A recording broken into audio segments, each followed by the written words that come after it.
to go ahead and get started and kick off this 8th annual RIISE Parent Power Conference.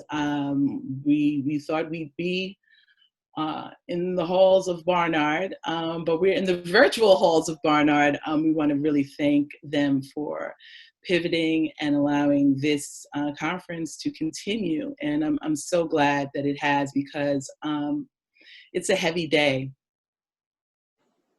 It's a good day, but it's a really heavy day. This is a tumultuous time for many of us, if not all of us, in this conference today.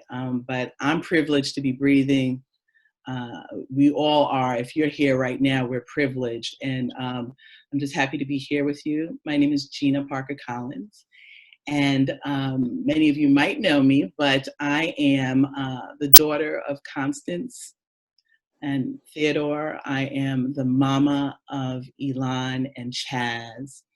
I am an independent school parent leader, and I'm also the founder of Resources in Independent School Education. Again, thank you so much for being here. But before we get started, I'd like to, as we let more folks in the room, take breath, right? And I did that in an earlier webinar as we addressed the remote learning of the social impacts, the impacts of remote learning for students of color. So taking a breath is really important, and we're going to do that here for about 60 seconds.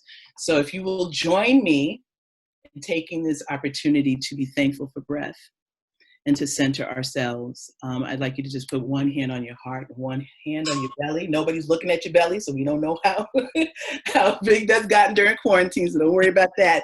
But let's just take a moment to feel our heart, to touch our stomach, and to breathe slowly in and slowly out for about 60 seconds.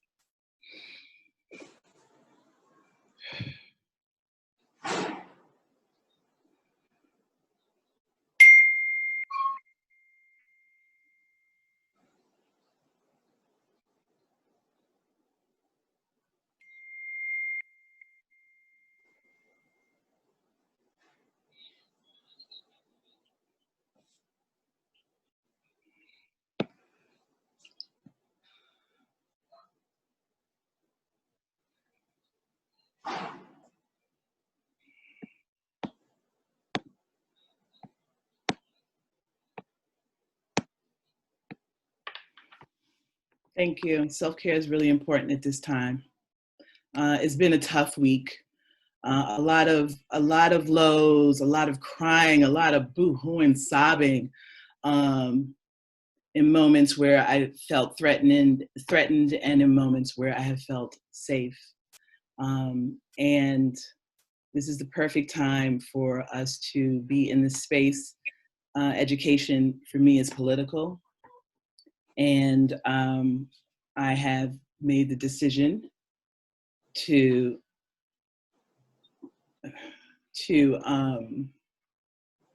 put my children in some pretty powerful places to be educated. And because of that, I show up. I have voice and visibility. It's very important for us to do that. It's very important for us to have educational justice as we go through our independent schools. If you're thinking about an independent school, you're in the right place. If you're applying to an independent school, you are in the right place. If you are a stakeholder in an independent school, you are in the right place. Today is all about inspiration and empowerment for your journey, no matter where you are in an independent school journey. I hope that you've had a chance to check out our virtual lobby.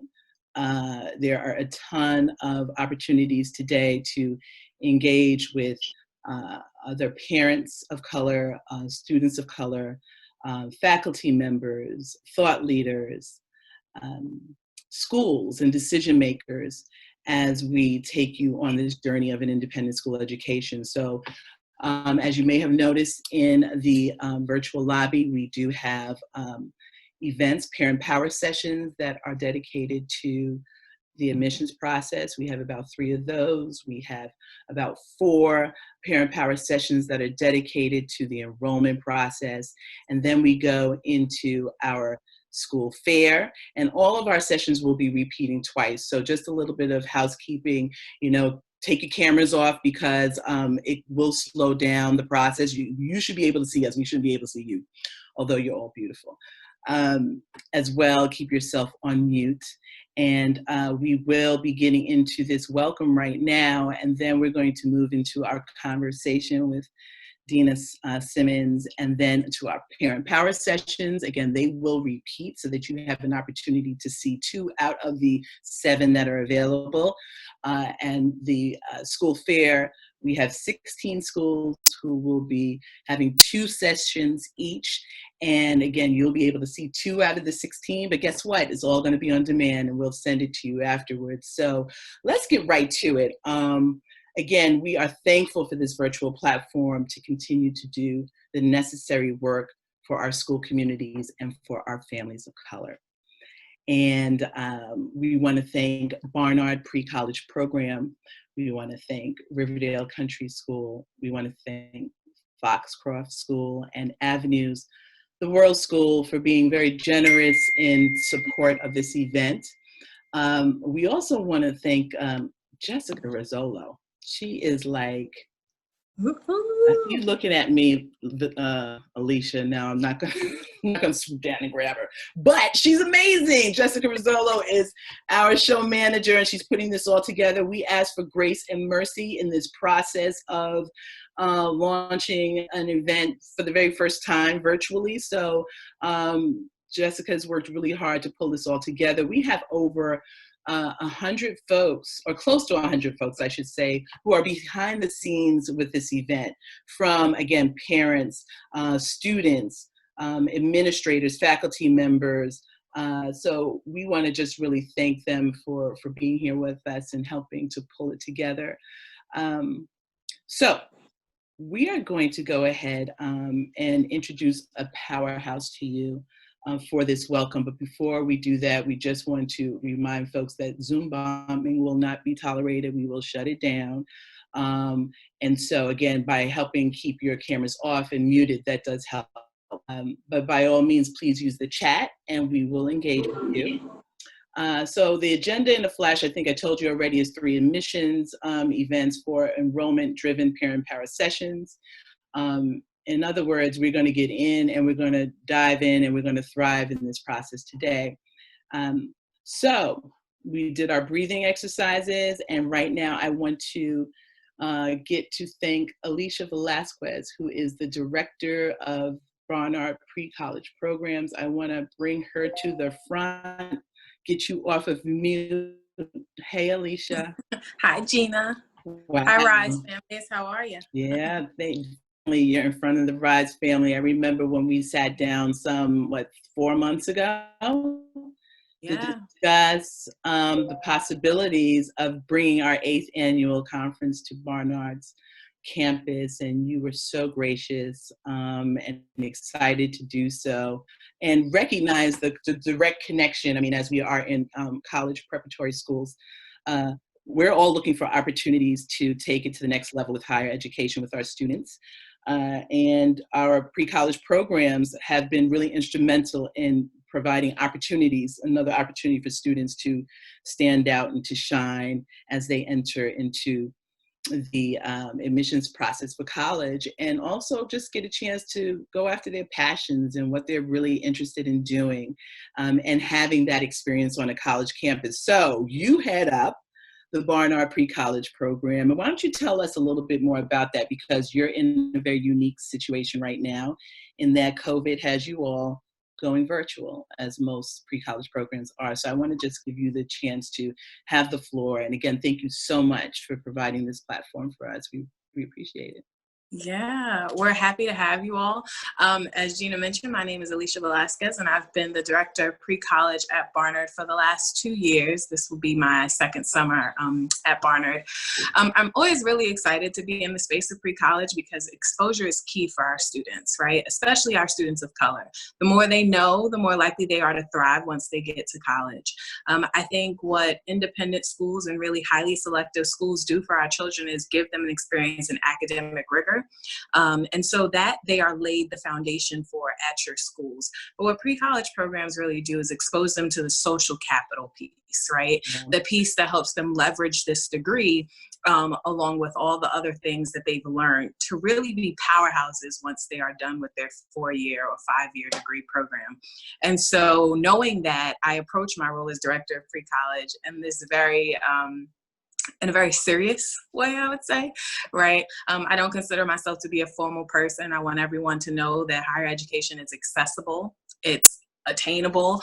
And so I know I have a duty to bring the best of Barnard to our students that join us for the summer, to really give them a holistic view of what the college experience is about, so they feel more prepared when they go to apply, whether it be to Barnard or another college, that they got an experience that really said to them, there's a place for me on a college campus.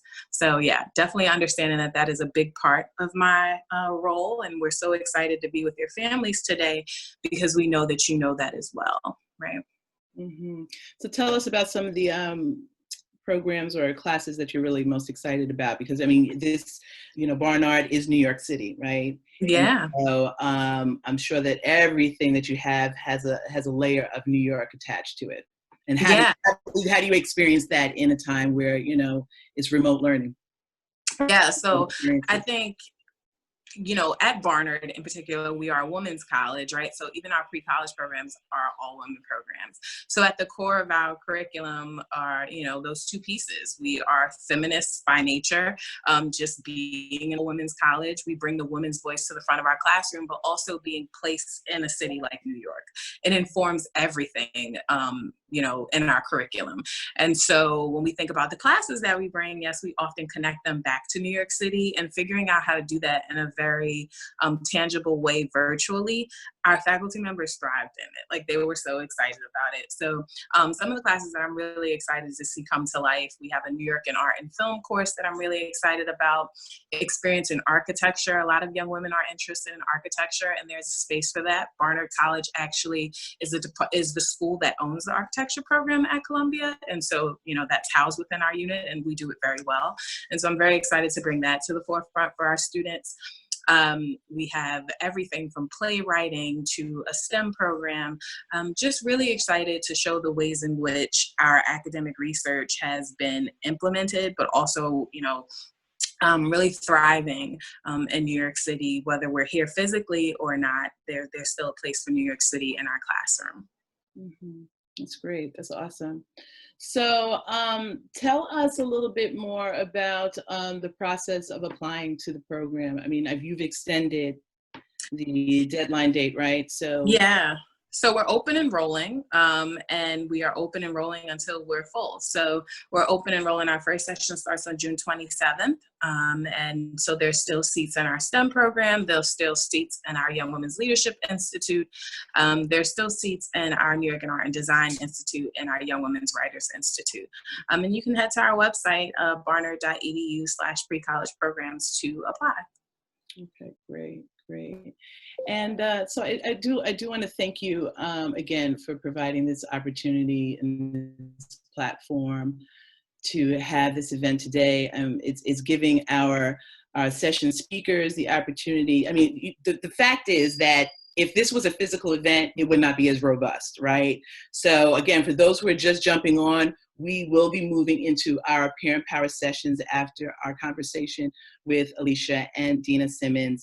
And there, again, you will have the opportunity to choose from from 2 out of 7 dynamic parent power sessions that will repeat after 40 minutes. You will have 5 minutes to move between each session. So, just pay attention to the links in the virtual lobby, and whatever session that you want to go to, you just click on that, okay? And we'll have a 5-minute period in between. So take that time to breathe again, to stretch. And we are, again, a really rough time, and I do not want to overlook the rebellion and the unrest that we are experiencing as a country.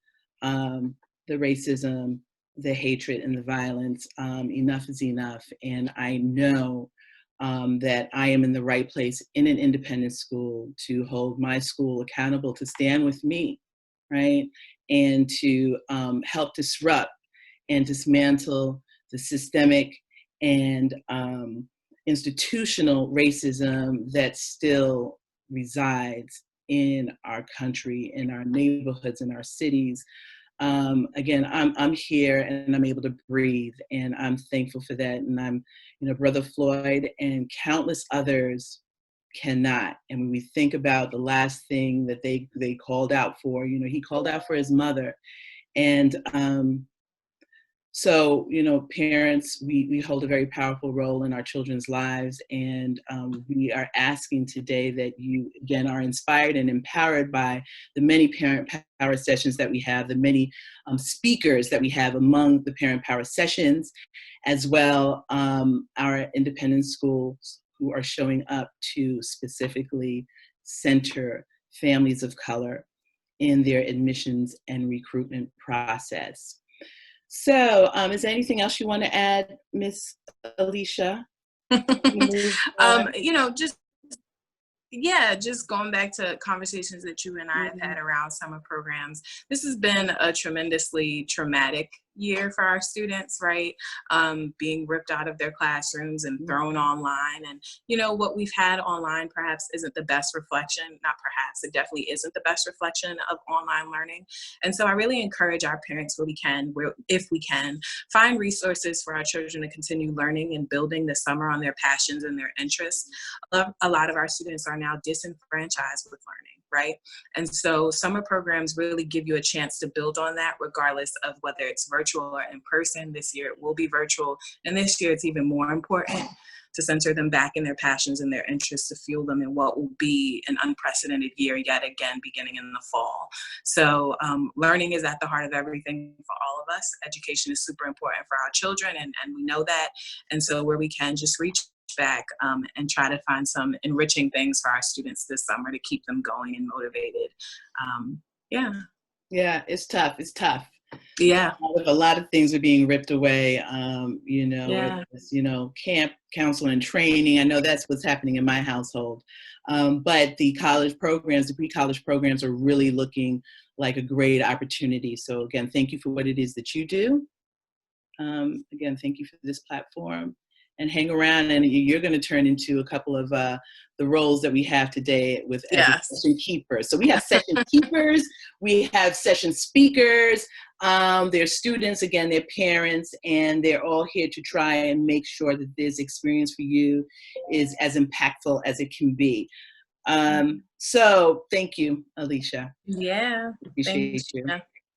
So we are going to move on to a very special conversation. It's a conversation that I've been having in my head for years now, after I saw this phenomenal activist and educator on her TED Talk about imposter syndrome and students of color. And like many of you, I had an instant connection. I was like, oh no, I get her, and it was real talk. And without spending too much time in discussing how we met, it was kismet as far as I'm concerned. And it probably had a lot to do with our Antiguan ancestors, because I found out that Miss Dena Simmons her family's from Antigua, and so as mine. So I want to call on my ancestor, Josephine Parker, who came to New York through Ellis Island from Antigua. And Viola Hector, is your grandmother still with you, Dena? She's not with me. She actually passed away my freshman year when I was in high school and boarding school. Yeah. Okay. All right. So we're calling Viola in the room as well to be with us, because if it was not for them, we would not be. So we're thankful for that, and we're thankful for being able to carry on their legacy in very powerful ways, particularly in institutions that are extremely rigorous, that are extremely elite, that have a ton of resources. And, so I want to ask, I think most conversations, Dena, start off with really two great questions, or can start off with a great question. But before I do that, why don't you tell folks a little bit more about yourself? And then we're going to come back to these two questions All right. Conversation started. All right. So I will continue where you left off. I am the granddaughter of Viola Hector, who I went back to visit every summer in Antigua. And I am the daughter of Jacqueline. You said Constance. You have a Constance? My mom's Constance, yeah. My mom too. My mom's middle name. She has a middle name Constance. So I was hearing that. I was like, oh, sweat. And that's Elon. That's my daughter's middle name. So we, What is it? What's your we're holding on daughter's to middle that. name? Elon Constance. Yeah. So Jacqueline Oh. Simmons. You know, her maiden name is Knowles. So like Beyonce. So I'm originally from the Bronx, New York. So I'm a New Yorker through. Look you down, me too. Yeah, also from the Bronx at BX all day. A lot of connections. You can take a girl out the Bronx, but you can't take the Bronx out the girl. True. And so it's, I'm very proud to be from the Bronx, like true for most Bronxites. And had the opportunity to go to boarding school in Connecticut, right? My mom coming to this country, she was the one who came to this country. She didn't come through Ellis Island. What was important for her was education.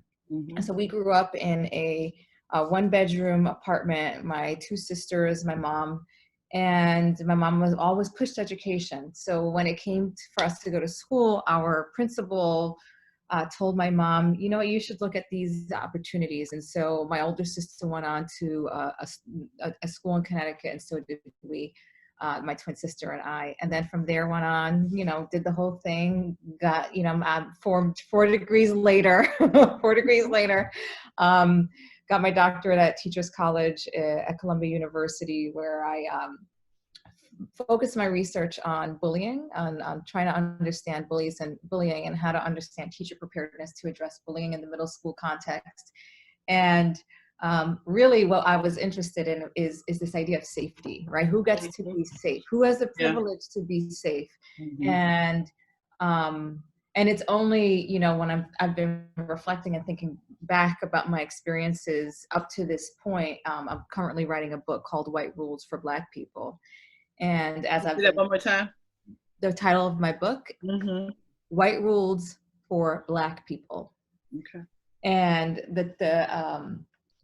basically, I'm reflecting on my experience starting from my entry into the white world, which was at boarding school and then beyond, and everything that I gained from that, but everything I lost because we have to speak about the loss.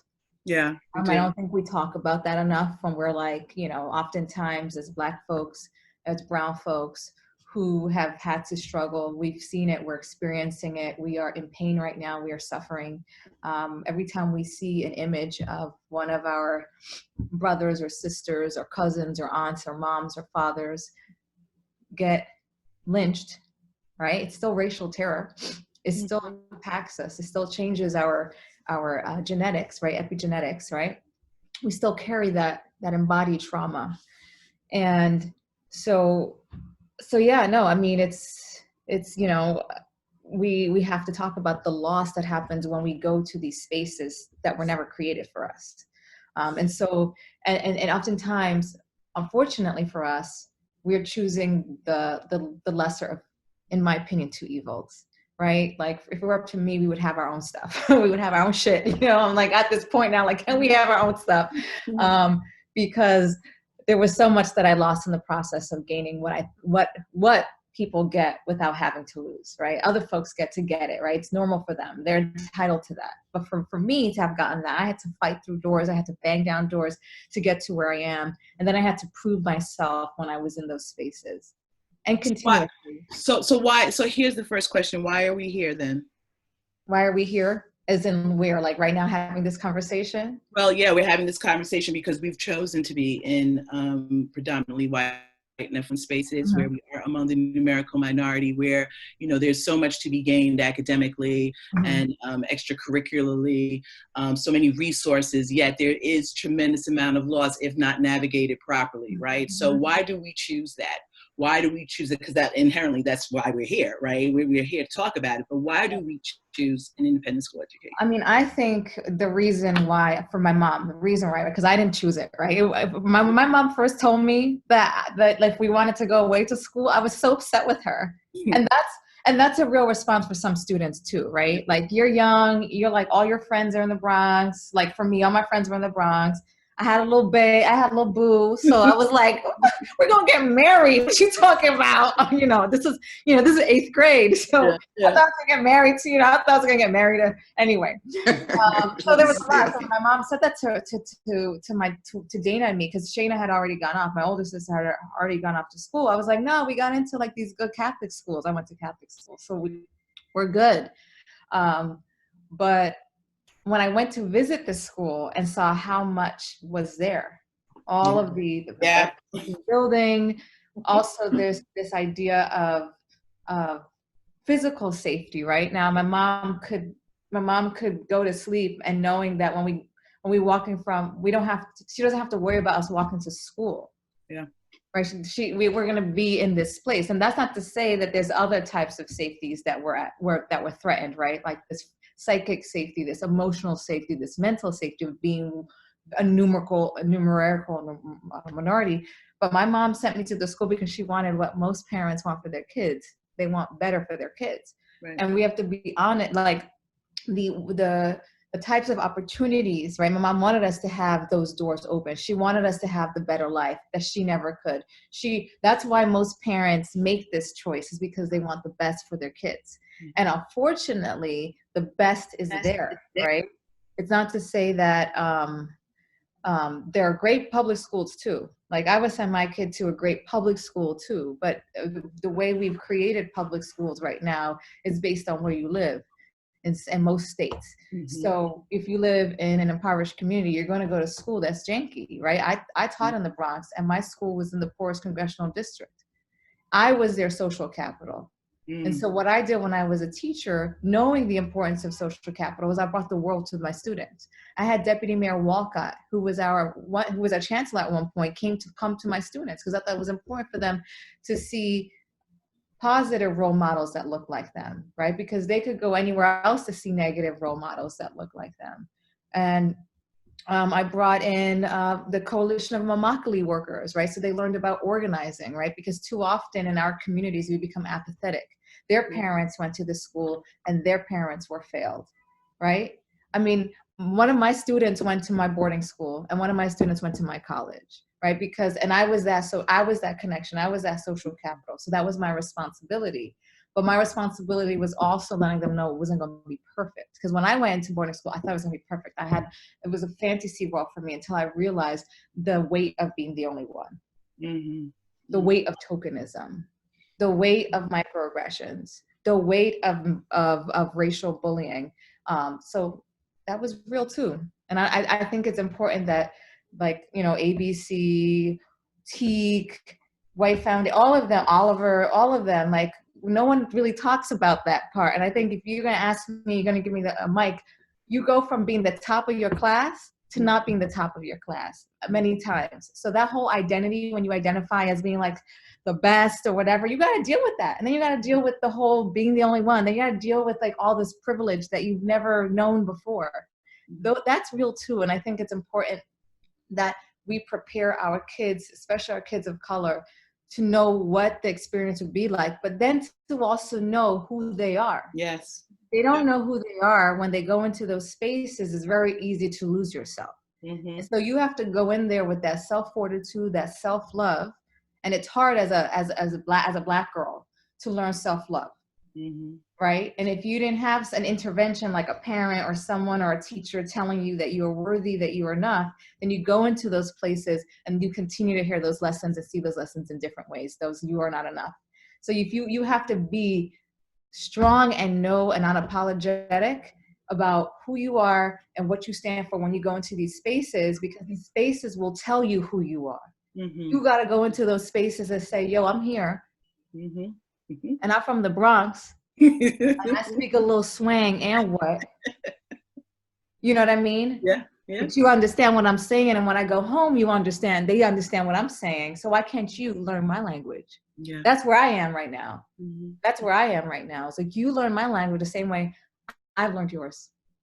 And that's the next question. So what do we have to do? You know, why are we here? We understand why we're here. We understand what the benefits and the risks, because it's an investment. So you got to know the risk and the reward. Yes, it's an right? investment. And we don't like to talk about the risk, right? We think this, oh, it's so great. We got into this great private school. My kid is going to be, yes, and they will struggle. Okay, let's not talk. Yeah. We got to know the struggle so we're ready for it. And so we're ready for it. And so that's what we have to do. We have to have voice and visibility. We have to show up. We have to advocate, walk in front of our children when necessary, with them, and even behind them when necessary. I think, first of all, one thing that's important is this having open communication with our children.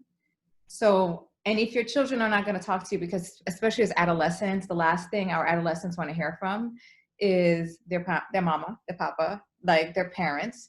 And so like finding mentors of color and encouraging the finding of mentors of color, because that connection, that one adult is so important for us. Another piece of why are we here is because it's because the reason why we're here is because those of us who are here who are looking at private schools, we also know, I'm sorry, I'm going to close this chat right now. I'll ask you the question. You ask me the question. Yeah. Just so you know, because one person is like, you know, would like to get back to the question of why we as Black people are here. I get the resources and opportunities are here, but if we are never building our own, how will we break this cycle? So that's a bigger overarching question. But no, I really do think we should build our own. That's like, if it were up to me, we should build our own. Like, I really do think that we need to stop contorting ourselves and performing and learning the ways of whiteness to be in white spaces that were never created for us. We have to talk about why independent schools exist. They exist because white kids didn't want to sit in the white parents didn't want their white children to get contaminated by Blackness. That's why. That's why we have independent schools. So that's true. If it were up to me and I had the resources, if I had the resources, I will start my own. We would have our own stuff, and we need to start thinking about having our own stuff. In the absence of that right now, when we go into these spaces, we have to be unapologetically Black, unapologetically who we are, because it's so easy to lose ourselves in these white spaces that make us believe that we need them. Yeah. Like, we go into these spaces and we think, and right now, if the reality is the people in power are not us. So we need to find ways to maintain and to get and to be in the spaces for that power. So, I mean, yeah, I would have our own stuff, but. Yeah. And it's also about us. If we're, you know, we talked earlier about the lesser of two evils, right? Like, you know, if I'm going to have a choice, you know, if my only choices right now are, you know, public versus private, I'm going to invest in private because I feel that I can have an impact and leverage my space in these schools to help build my own school. Right. You know, get the resources that I need to make a difference. Right. And I feel like, you know, this is part of that investment. And my mentor always said to me, Dena, this is great things that you're doing with RIISE, but you know, we have to build our own. Right. But we have to have the tools to do that. We have to have the resources to do that. And I think that this is a fertile ground in independent schools to be able to leverage. You know, if you're doing what you need to do while you're in an independent school, get what you need to get, have the impact, have the voice and visibility that you need to have an impact, to network. We're talking, you know, a lot of our parent power sessions today are talking about why it's important to build necessary networks, why it's important to have an inheritance mindset, because quite frankly, you know, when I'm in these schools too, because I feel like I belong. Like, you know, if it wasn't for my ancestors, you know, many of these schools would not exist. You know, we were capital before there was capital. So, you're getting into some of these questions. Yeah. So let's get back to the questions here. I don't have any kids, so I don't have to think about that. But you said the other day that you would. I would. You know what? So here's the thing. Because I worked at a public school, and so one of the things that I would like to see change in independent schools is they're partnering with public schools, right? Because what happens is this hoarding of resources stay right here, but we need to start thinking of education as a collective. So what can public and private, can there be more public-private school partnerships? But also because of the resources that are at independent schools, there is a little bit more opportunity for change. Whereas what I've noticed in public schools, because of the bureaucracy, you have to go through this form and this person and that meeting, and it has to go all the way to the chancellor in order for anything to change, or to your local your local superintendent, right, or anything to for big change. Whereas in an independent school, you have a little bit more leverage for change. Yes, you do. And because of the mission, and the resources, and the accountability, right? And you can pay for what you want. And one of the things that I do think a lot of independent schools need to do, just like colleges and universities, is diversify their faculty and staff. Because if I had more folks of color that I saw as models when I was in boarding school, that would have been helpful. And someone asked what boarding school I went to, and I'm not going to say that name right now. I'm gonna be graceful here. Yeah. Because the challenges happen across the board. Anywhere, it doesn't matter. Because I also was on the other side of a boarding school. I got a dissertation fellowship at another boarding school. So I've seen different boarding schools, and I've worked and consulted with different boarding schools. And one of the things that I think is so important is to check on our students of color in boarding schools, because I was bullied in boarding school, socially. I had another, and it's crazy, this is what happens too. I had another girl of color say, "We've decided as a group we don't want to be your friend anymore." That happened to me. We were all friends freshman year, and then second year was "We've just decided that you hang out with all the upperclassmen, and you think you're better than us, and so we just decided we don't want to be your friend anymore." And then I had to wake up the next day and try to go find a seat to sit down in the dining hall, right? And I'm like, where am I going to sit? Right? That I had to live with that. That had to be there. And we don't think bullying exists in these spaces, but they still do. And, and for me, it would have been nice if someone checked in, or I knew who to go to, and I didn't at that time. So the next question that we have here is, at what age would you recommend a child start independent school? How do you prepare a kindergartner to be unapologetically Black? Do it. Just do it. But you know what? It starts from the rearing, right? You don't just become unapologetically Black without intervention. Sorry, I'm in New York City, so welcome to the sirens. Let me let it go through. Without intervention, I do think that if we just focused on what we saw in the media, if we just focused on what we read in magazines and newspapers and books, we would learn whiteness, right? And that's why I think it's important for parents and caretakers and family members and relatives and mentors to teach about being proud of who you are, being proud of what you have, being proud of your hair, being proud of your lips, being proud of your skin, right? And I understand, I'm gonna recognize my light skin privilege. But we need to teach our kids to be proud of who they are and what they bring. And so that when they come to school, we've seen the videos on social media with kids talking about, how come I'm not pretty, and how come my hair is like this? I don't like my hair, it's not pretty, right? The adult has repeated, right? And it happens in public or private. And it doesn't matter where you are. We're in a society based on whiteness, right? So when I say without intervention, which is where why it's so important that caretakers and families really, really lift up their young people and teaching them to love themselves, right? We actually have to do that. We actually have to teach our kids to love themselves. We have to teach them that they are enough. We have to teach them that they're beautiful, because without that intervention, everything says otherwise. There's a question in here. What is the incentive for independent schools to conform to us? I'm going to tell you what the incentive is.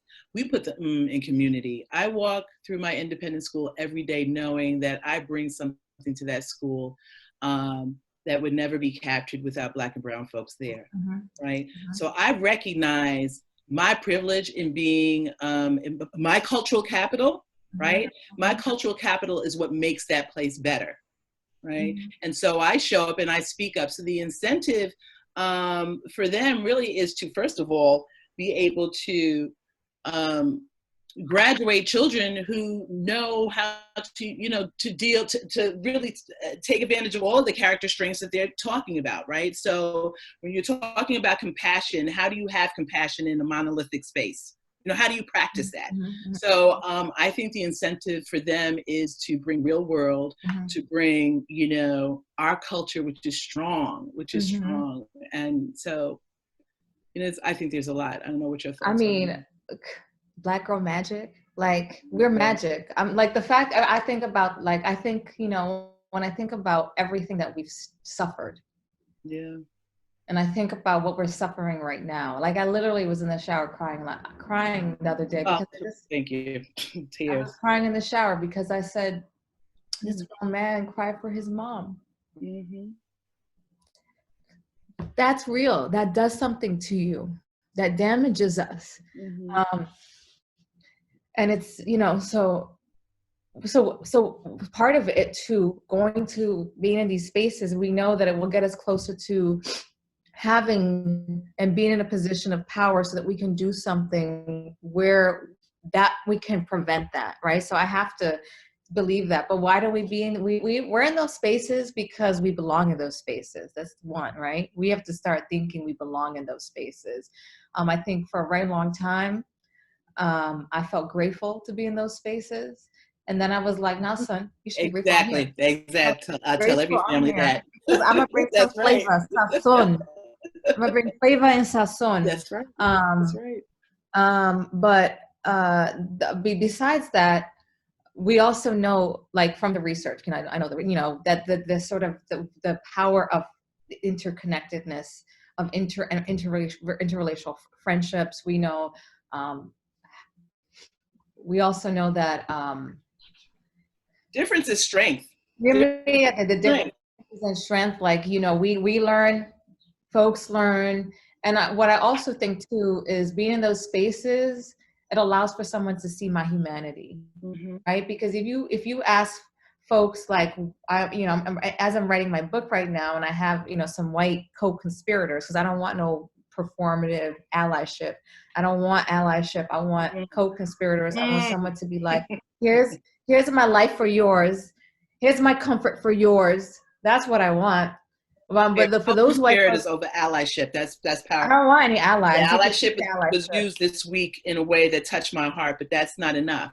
No, I don't want your allyship. You could keep that, because you're just trying to make you feel good. You trying to make yourself feel good. Don't come and ask me, tell me no, because you still live in a life that puts my life in danger. So until you change the way you live, don't send me no text messages. Don't call. I don't want to hear from you.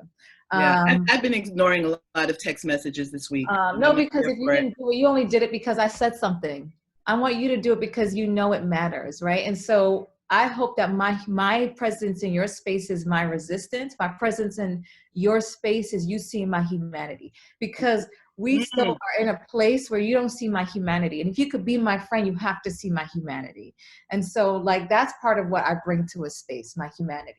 But I will not stay in a space that is no longer, I will not stay in a white space to the point that is dangerous to me. And I think, someone talked about spirit, spirit and being. And that's from Patricia Williams. She's a legal scholar. And we know Bettina Love yes, about it in her book, this idea of spirit murdering. But there are adults in these. I'm waiting for your book, Dena. Yeah, I have. Yeah, you're gonna get my book when it comes out. Right? It's Black people, right? Absolutely. When we go into these spaces as adults of color, we are also experiencing spirit murdering. We are. It's like we are. The microaggressions still happen to us. So like that's why we have to, from the beginning, like not just raise our Black kids to love themselves, but we also have to raise white children to love themselves too, right? Because James Baldwin says something along the lines of like how hate is damaging, but it damages both the person who's receiving the hate and the person who's hating. So we're all in need of healing in these spaces. And we just have to have those conversations. In independent schools, what I realized in my consulting, and also having attended one and having worked at one, is that we get into this culture of nicety, Like we just want, hey, how you doing? Yeah, everything's great. And no one wants to be authentic because they're scared of the difficult conversation. So in these spaces, we need to have the difficult conversation of what it means to be in this space. What does it mean that this building, this space was built on exclusion?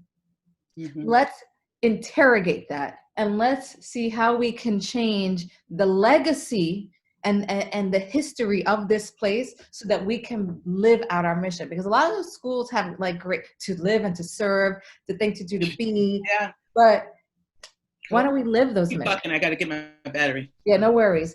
So let me see this. I'm going to read some stuff. Why schools? What? Let's see. Schools also realize that. So, okay, so someone said something about the younger grades of what age is the right age. I don't know if there's a right age. Yeah, I agree with you. I started in kindergarten, and I felt, well, yeah, the family started in kindergarten. I felt that I was better able to navigate and manage the school community. I had the time to build the relationships. I had the time to say, I'm here. You're going to see me. Right. But I think if you put a kid in so young that you really, really need to be like, exactly. You have to be on it. You got to be on it. Your job needs to be teaching your kids to love themselves, because if you don't do that, it could be like you could start the damage earlier. Like for me, one of the things that I feel like helped me like survive, because I always tell people I'm an independent school survivor. What helped me survive was that I had years of going to a parochial school in the Bronx with people who looked like me, that celebrated me, right? I had that up to a point, and then it was like, so it was a shock from that. So yeah. Yeah. So the question was, is my everyone has their own individual experience, and is mine typical? It's not even independent schools. I can say this is like I've been in spaces with a lot of folks, both in colleges, in independent schools. We have to understand that many of these places, the power will do anything to maintain their power, right? So in these spaces in academia where I am, and in these private schools, is kind of what the culture is, a culture of whiteness. So you can go in there and you can be like, this is great. But if you go in there, you're like,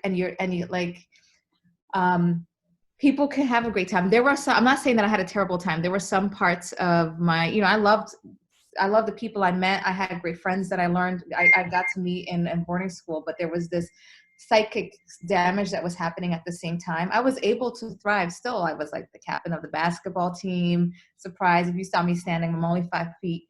I was the captain of the soccer team. So I was able to thrive in different ways. But so there were nuggets of goodness too, right? So absolutely. I think I want to make sure that there were nuggets of goodness in all of these. That's why I talk about the things that I gained and the things that I lost.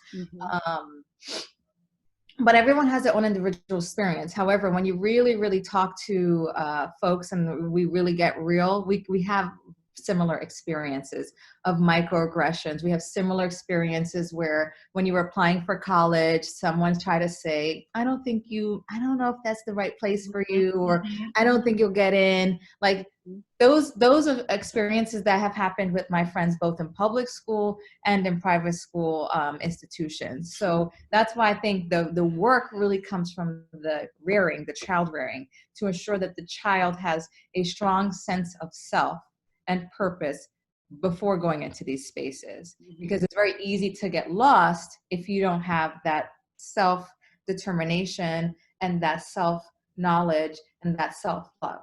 Yeah. And as we close, because we are going to be transitioning at 3:00 to the first of our Parent Power sessions. So we want to make sure that there's going to be a 5-minute break. So we're going to go right. It starts right at 3:00. So we're going to move out of here in a second. But what would you want to say in closing, Dena? Because, a half an hour is just not long enough. I know. But, again, we want to empower And that's to know about what you can gain and what can be lost and how to mitigate that loss. Yeah, yeah. If you know that anywhere you go, if you know there's a danger, you have your shield, you have your protection. And I think one way to protect our kids is to talk about the reality, and also to raise them to know that they are enough, that they are beautiful. Whatever you have to do, like like you put a mirror and you say, I am enough, I'm beautiful, I am kind, I can make a difference in the world. And honestly, even as adults, we need to say that to ourselves, right? And we need to show up as adults too. And we need to be in these schools having an impact so that they are able to provide those same opportunities for our children. If we're not saying anything, if we're not showing up because we don't feel comfortable enough, I always tell families, if you don't think you're going to show up, do not even apply. Yeah, and you have to show up. You have to show up. It's a whole family affair. My mom ended up working at the school. I would say this. There was someone who said to me, and someone asked why you would where would you send your kids and why?